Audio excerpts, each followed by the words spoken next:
India, home of 1.3 billion people, is a confluence of religions, traditions, and customs. A thriving global center of technology and the world's largest democracy. As one of the oldest civilizations in the world with a rich cultural heritage and diversity, and as the fifth largest economy in the world, India is proud to assume the presidency of G20. As the country blooms into a new era, we look to another poignant symbol for humanity to emerge victorious from its challenges. Lotus, the national flower of India, representing our culture, history, and heritage. A poignant symbol for humanity to emerge victorious from its challenges. And the inspiration for India's G20 logo design.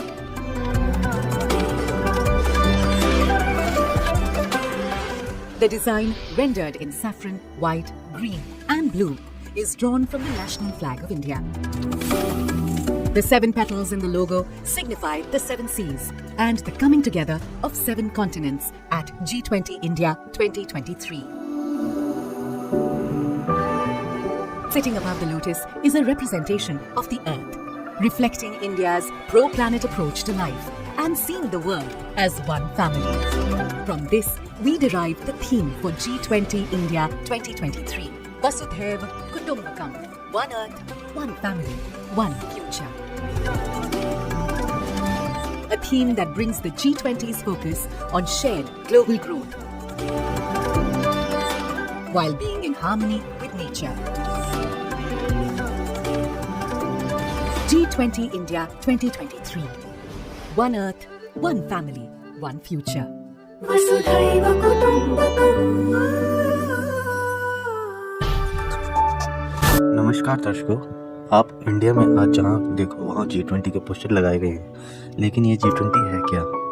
G20 का मतलब group of 20 countries, जो दुनिया के 20 powerful country का group होता है, जिसमें America, India, Argentina, Australia, Brazil, Canada, China, France, Germany, Indonesia, Italy, Japan, Mexico, Republic of Korea, Russia, Saudi Arabia, south Africa, Turkey, United kingdom और यूरोप यूनियन कंट्री आती है। ये कंट्री दुनिया का 75% फॉरेन ट्रेड्स और 60% पॉपुलेशन को control करती है, और ये दुनिया की 85% जीडीपी यानी ग्रोस डोमेस्टिक प्रोडक्ट भी इन्हीं कंट्री से आती है। प्रतिवर्ष G20 की प्रतिक्रिया सर्कुलेट होती रहती है, और इस बार ये रिस्पॉन्सिबिलिटी इंडिया कंट्री को यानी हमारे देश भारत को मिली है। मतलब ये है कि भारत देश में बाकी के 19 देशों के प्रमुख लोग आएंगे, और इस सम्मेलन में taxes, subsidy, employment, health care, anti terrorism, anti corruption और क्लाइमेट चेंज जैसी मेजर ग्लोबल इकोनॉमिक इशू पे निर्णय लेंगे, जो कि इंडिया के ग्रोथ के लिए बहुत ही ज़्यादा बड़ी अपॉर्चुनिटी है। और भारत देश ने UAE, Spain, Singapore, Oman, Nigeria, Netherland, Mauritius, Egypt और बांग्लादेश, इन सभी देशों को G20 सम्मेलन के लिए इनविटेशन भी दिए हैं। G20 समिट से भारत में इंफ्रास्ट्रक्चर 10 गुना ज़्यादा तेज़ी से हो रहा है, जिससे ये पता चलता है कि भ्रष्टाचार हटाने के बाद भारत देश कितनी तेज़ी से डेवलप्ड हो सकता है। ग्रुप ऑफ 20 कंट्रीज, जो कि इंटरनेशनल इकोनॉमिक हेल्प का प्रमुख मंच है, यह सभी प्रमुख अंतर्राष्ट्रीय आर्थिक मुद्दों पर वैश्विक वास्तुकला और शासन को आकार देने और देश को मजबूत करने में महत्वपूर्ण भूमिका निभाते हैं। भारत के पास ये 1 दिसंबर 2022 से 30 नवंबर 2023 तक G20 की अध्यक्षता है, और G20 की शुरुआत 1999 में हुई थी। G20 की स्थापना 1999 में एशियाई वित्तीय संकट के बाद वित्तीय मंत्रियों और केंद्रीय बैंक के गवर्नर के लिए वैश्विक आर्थिक और वित्तीय मुद्दों पर चर्चा करने के लिए एक मंच के रूप में की गई थी। सन 2008 में नेता के स्तर पर उन्नति तथा 2007 के वैश्विक आर्थिक और वित्तीय संकट के मद्देनज़र G20 को राज्य सरकार के प्रमुख के स्तर तक उन्नत किया गया था, और 2009 में इसे अंतर्राष्ट्रीय आर्थिक सहयोग के लिए प्रमुख मंच नामित किया गया था। G20 शिखर सम्मेलन प्रतिवर्ष एक लगातार राष्ट्रपति पद के नेतृत्व में आयोजित किया जाता है।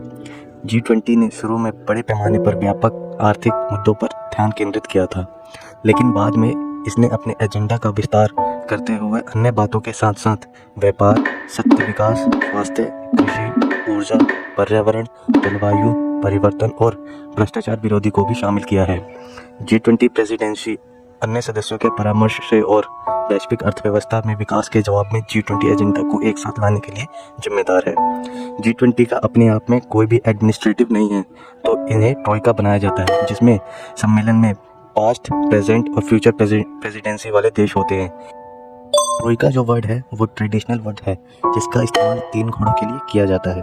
तो इसका ट्रोइका बनाया जाता है भारत देश और पास्ट का इंडोनेशिया प्रेसिडेंसी देश और फ्यूचर का ब्राज़ील प्रेसिडेंसी देश जो 2024 में प्रेसिडेंसी लेगा। ये प्रेसिडेंसी एक रोटेशनल प्रक्रिया पर काम करती है। इसे पाना कोई अचीवमेंट नहीं है, बल्कि ये पार्ट ऑफ द प्रोसेस है जो घूमते हुए इंडिया कंट्री का नंबर आने पर मिली है। पिछले साल जब इंडोनेशिया के पास ये प्रेसिडेंसी थी तो इंडोनेशिया ने फोकस किया था ग्लोबल हेल्थ और सस्टेनेबल एनर्जी को भी बनाया गया। इस साल भारत ने एक वसुधैव कुटुंबकम की थीम लोगो सेट की है, जिसका मतलब है one earth, one family and one future. धन्यवाद।